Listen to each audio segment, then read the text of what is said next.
Halo sahabat saya, kali ini kita akan membahas sebuah film, di mana seorang pria pura-pura bodoh ternyata punya skill yang sangat baik. Sebelum ditonton bantu di-subscribe channel saya. Oke, langsung saja kita tonton. Seorang negro bernama Solomon, dia merupakan seorang pemain biola handal dan cukup terkenal, sehingga dia memiliki kehidupan yang cukup berada di kota Saratoga, New York. Solomon juga termasuk sebagai orang negro merdeka karena pada waktu itu di Amerika sedang marak terjadinya perbudakan terhadap orang negro. Pada suatu ketika, Solomon dihampiri oleh temannya. Kemudian temannya mengenalkan Solomon pada dua orang yang berprofesi sebagai pesulap. Kedua orang itu kemudian menawari pekerjaan manggung di Washington selama 2 minggu. Karena bayaran atau honor yang lumayan cukup tinggi, Solomon pun mengambil job tersebut. Sesampainya di Washington, Solomon langsung tampil pada sebuah pesta. Penampilan itu berjalan sukses dan untuk merayakan keberhasilan tersebut, dua orang itu lantas mengajak Solomon ke restoran. Pada kesempatan itu, Solomon juga minum cukup banyak hingga dia mabuk dan tak sadarkan diri. Pada keesokan harinya, Solomon terbangun dan kaget karena tangannya sudah dalam keadaan terikat serta berada di tempat seperti penjara. Tak lama kemudian, ada dua orang menemui Solomon. Solomon lalu mengatakan jika dia adalah seseorang yang merdeka. Dia juga memiliki istri dan anak, serta tinggal di kota Saratoga, New York. Namun, dua orang tersebut tak percaya. Mereka meyakinkan Solomon bahwa dia adalah seorang budak yang merupakan pelarian dari Georgia. Solomon berusaha tetap meyakinkan mereka jika dia adalah orang yang merdeka. Bukannya percaya, dua orang itu malah memukuli Solomon hingga babak belur.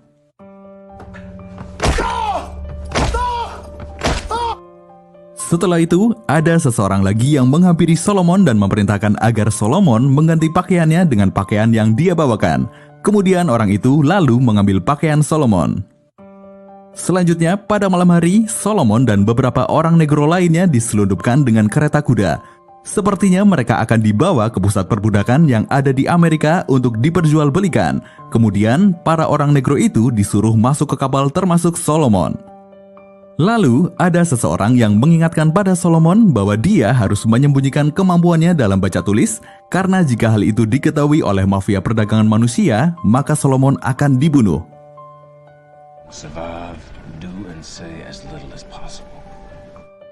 Kemudian, ketika di kapal, ada seorang ABK kulit putih yang menyeret seorang gadis negro untuk diajak bercinta. Hal itu lalu dihalangi oleh seorang pria negro. Tindakan itu membuat ABK itu marah lalu menusuk pria negro hingga tewas. Solomon dan satu orang lainnya selanjutnya diperintahkan untuk membuang mayat pria itu ke laut.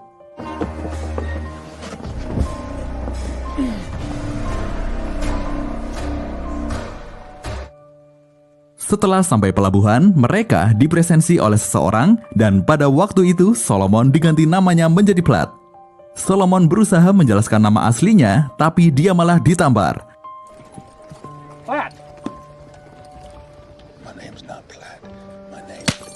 Kemudian para orang negro itu dikumpulkan di sebuah penampungan. Di tempat itu, Solomon juga bertemu dengan Eliza dan dua anaknya. Lalu mereka disuruh untuk membersihkan diri dan bersiap-siap. Seusai semua siap, orang-orang negro itu lantas dipajang untuk diperjualbelikan di sebuah perdagangan budak. Tak lama kemudian, datang Tuan Ford yang ingin membeli budak. Setelah melihat-lihat, Tuan Ford lantas membeli Solomon dan Eliza. Tapi Eliza keberatan karena dia harus berpisah dengan kedua anaknya. Tapi yang namanya budak tentu tak punya daya untuk melakukan perlawanan.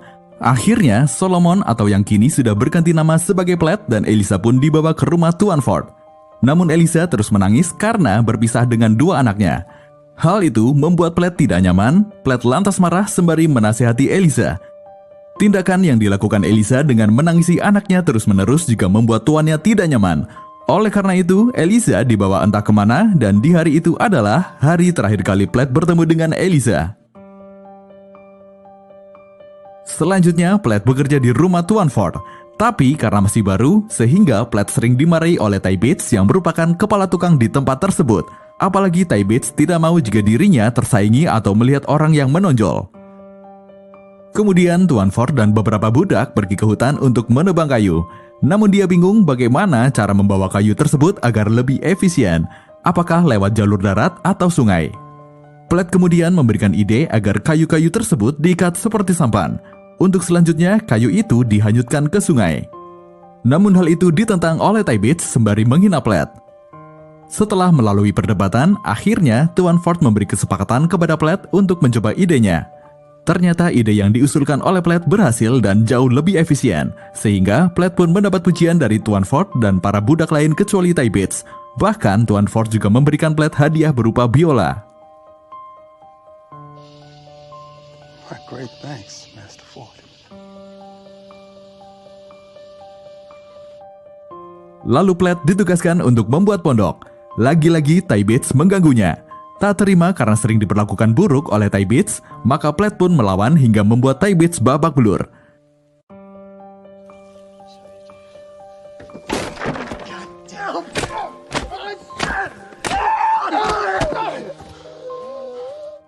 Tak lama kemudian datang mandor senior bernama Tuan Chapin yang kemudian melerai perkelahian itu. Tai Bates pun lari.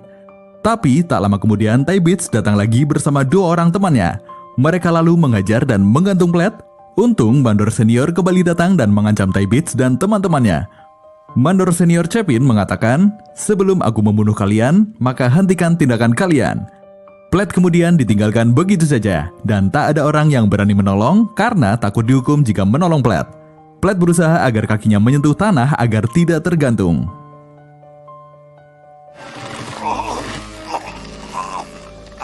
Gentlemen, whoever moves that nigger's a dead on this plantation. Have any regard for your own safety. I say be gone! The plan is mine, and mine to do with it.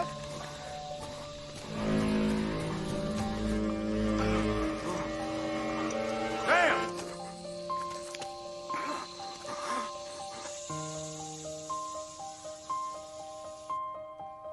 Pada sore harinya, Tuan Ford yang baru pulang segera menyelamatkan Platt dan membawa ke rumahnya. Tuan Ford mengatakan jika tempat ini sudah tidak aman untukmu. Cepat atau lambat, Tai Bates pasti akan membunuhmu. Maka, aku akan memindahkanmu ke rumah Edwin Epps untuk menyelamatkan nyawa Platt sekaligus sebagai pelunasan hutang karena Tuan Ford memiliki hutang pada Tuan Edwin Epps. You must know that I'm not a slave trying to save your life. Whatever the circumstances, you are an exceptional nigger. Platt pun dibawa ke rumah Edwin Epps. Edwin Epps merupakan seseorang yang dikenal kejam dalam memperlakukan para budaknya. Tak segan-segan dia mencambuk budaknya ketika mereka berbuat kesalahan. Di sana Platt dan para budak lainnya ditugaskan untuk memetik kapas di perkebunan Tuan Edwin.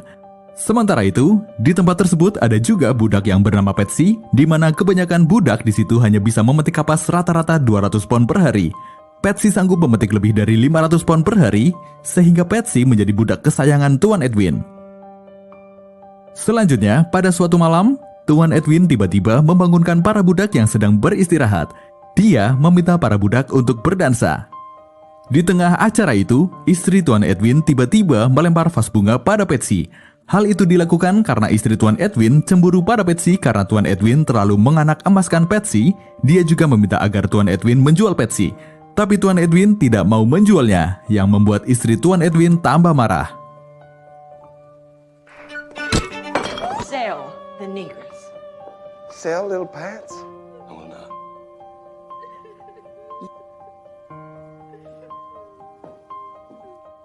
Kemudian, pada suatu hari, Platt dipanggil oleh Nyonya Edwin atau istri Tuan Edwin yang memerintahkannya berbelanja. Pada kesempatan itu pula, Nyonya Edwin menanyakan dari mana asal Platt serta apakah Platt bisa membaca dan menulis. Platt menjawab jika dia berasal dari Washington dan dia tidak bisa membaca atau menulis.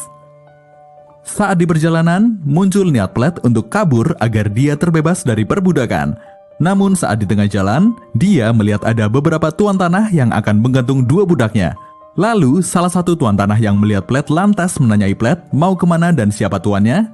Sambil ketakutan, Platt menjawab jika dia disuruh majikannya untuk berbelanja dan nama tuannya adalah Tuan Edwin Epps. Tuan tanah itu pun membiarkan Platt untuk pergi.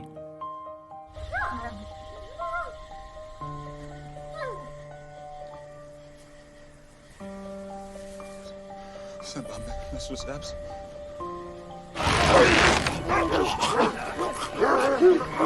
Setelah melihat kejadian itu, Platt langsung mengurungkan niatnya untuk kabur dan segera melaksanakan perintah Nyonya Edwin. Kemudian pada malam harinya, Tuan Edwin pergi ke kamar para budak dengan cara mengedap-endap. Dia lalu memperkosa Patsy, bahkan Tuan Edwin juga memeluk Patsy ketika dia tak merespon saat diajak bercinta oleh Tuan Edwin. Setelah merasa puas, Tuan Edwin lalu meninggalkan Patsy begitu saja. Keesokan harinya, seperti biasa, Nyonya Edwin kembali memerintahkan Platt untuk berbelanja. Lalu Platt melihat gulungan kertas yang dititipkan Nyonya Edwin untuk diantar pada seseorang. Platt kemudian mencuri satu lembar kertas tersebut dan diselipkan di lengan bajunya dengan harapan kertas itu akan berguna pada waktu yang akan datang. Pada malam harinya, Tuan Edwin kembali memerintahkan para budak untuk berdansa. Nyonya Edwin juga memberikan kue untuk para budak, kecuali Patsy. Hal itu dia lakukan untuk memancing emosi Tuan Edwin, tapi Tuan Edwin tidak terprovokasi sehingga Nyonya Edwin kecewa lalu dia melukai Patsy.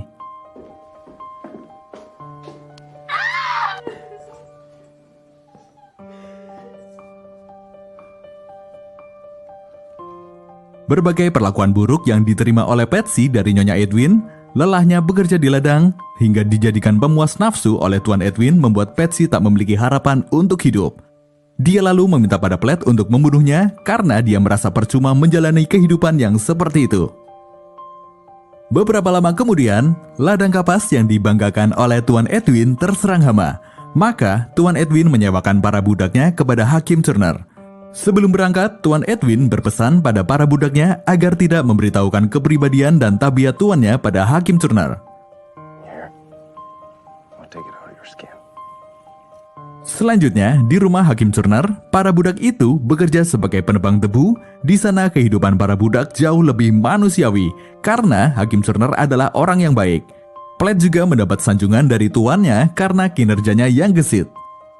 Pada suatu hari, Hakim Turner mengetahui jika Platt mahir dalam bermain biola. Maka, ketika seorang temannya mencari pemain biola untuk memeriahkan pestanya, Tuan Turner menawarkan pekerjaan tersebut kepada Platt, serta Platt juga boleh menikmati honor dari pekerjaan tersebut. Platt pun dengan senang hati menerima pekerjaan itu, namun sebelum pergi ke pesta, Platt menyempatkan untuk mengukir nama anak dan istrinya pada biola tersebut sebagai ungkapan rasa rindu. Namun demikian, kehidupan yang cukup manusiawi di rumah Hakim Turner harus berakhir karena wabah tanaman kapas sudah hilang. Hal tersebut membuat para budak harus kembali ke rumah Tuan Edwin. Kemudian di rumah Tuan Edwin juga ada budak baru bernama Armsby. Dia merupakan pria kulit putih yang terpaksa jadi budak, padahal dia dulunya adalah seorang mandor. Pada suatu malam, Platt menemui Armsby di kamarnya. Mereka saling mengobrol. Armsby mengatakan jika dia suka minum whisky sehingga kinerjanya tidak produktif lagi dan akhirnya dipecat.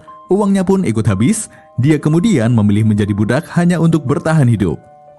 Meski sebagai budak, tapi Armsby mendapat keistimewaan dari Tuan Edwin. Bahkan ketika Armsby tidak memenuhi target, dia tidak dicambuk seperti para budak yang lain. Dia malah disemangati agar lebih baik. As reliable employment as overseeing is, it is no easy chore on plantation masters. It's a lot of the rest of Now all I want is to earn. Selanjutnya, setelah nyaman dan dirasa Armsby bisa dipercaya, Platt meminta bantuan pada Armsby untuk mengirimkan surat ke New York.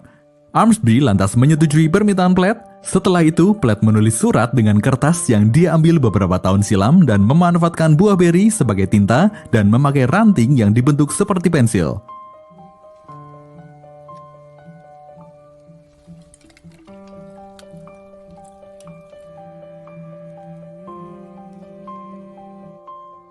Beberapa hari kemudian, Platt dipanggil oleh Tuan Edwin.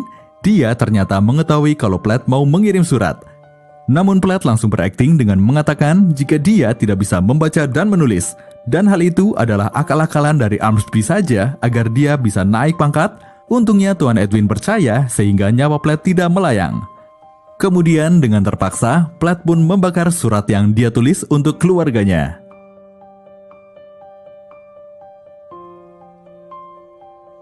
Kemudian, saat para budak sedang menjalankan aktivitasnya sebagai pemetik kapas, tiba-tiba ada salah satu budak yang meninggal. Hal itu tentu membuat Platt dan teman-temannya sedih. Meski orang yang meninggal bukanlah saudara, tapi para budak sangat merasa kehilangan karena mereka sudah menderita bersama bertahun-tahun, jadi mereka menganggap seperti saudara sendiri.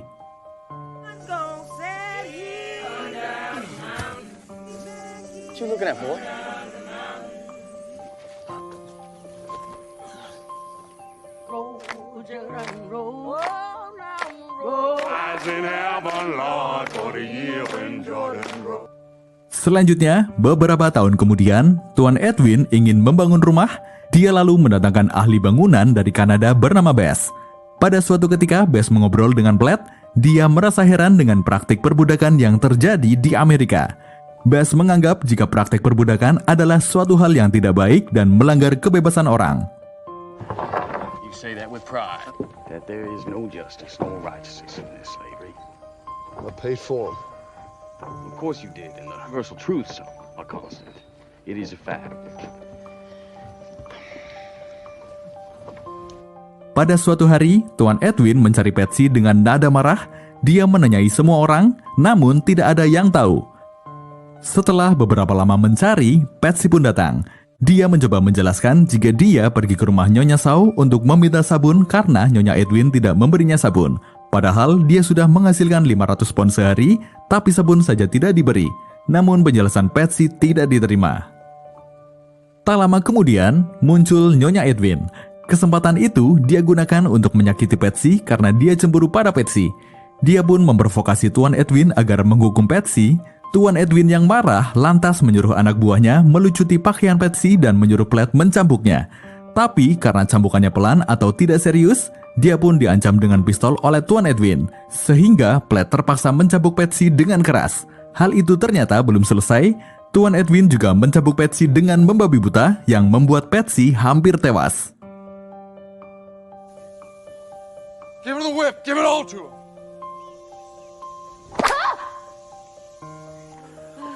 Evil striker. Evil striker.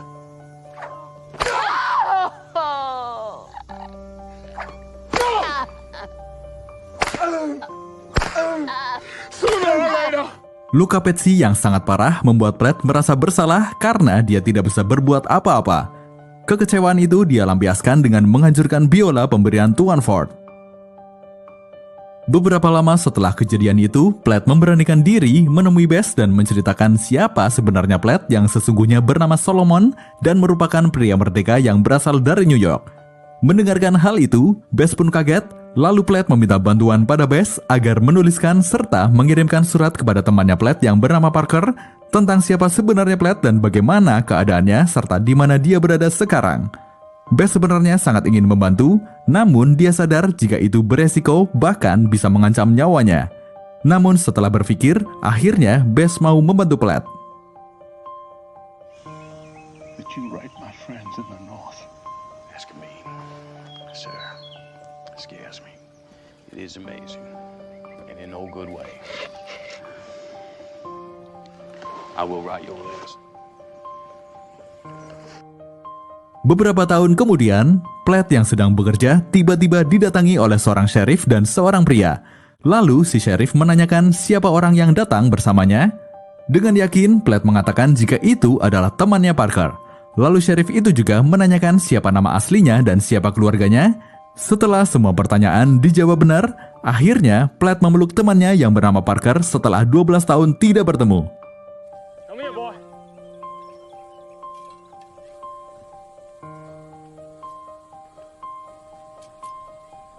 Mr. Parker. All this. It's official business. My nigga, my business. Melihat hal itu, tentu Tuan Edwin tidak senang. Dia mencoba menghalangi orang-orang yang mencoba membawa Platt, namun sheriff mengancam jika dia akan menangkap Tuan Edwin karena Platt atau Solomon adalah orang merdeka.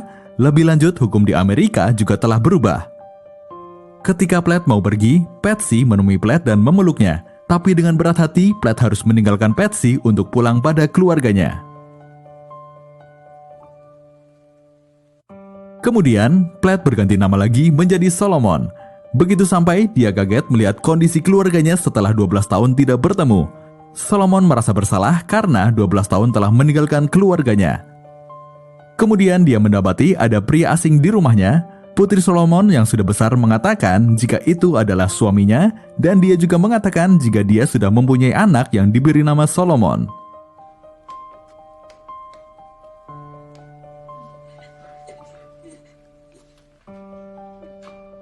He's my husband, grandson, Solomon North. Di akhir cerita, baru diketahui jika Solomon menjadi salah satu korban penculikan sindikat perdagangan manusia untuk dijadikan budak. Solomon tentu tidak tinggal diam. Dia kemudian menuntut para penculik itu ke pengadilan. Namun, karena masih maraknya praktik rasialisme di Amerika, membuat usaha Solomon menuntut para penculik itu gagal, karena mereka adalah orang kulit putih. Pihak pengadilan lalu membebaskan para penculik Solomon dari hukuman. Tapi, kegagalan itu tak membuat Solomon menyerah melawan sistem perbudakan yang ada. Dia kemudian menulis buku yang berisi pengalaman 12 tahun diperbudak dan aktif dalam gerakan untuk menghapus perbudakan di Amerika.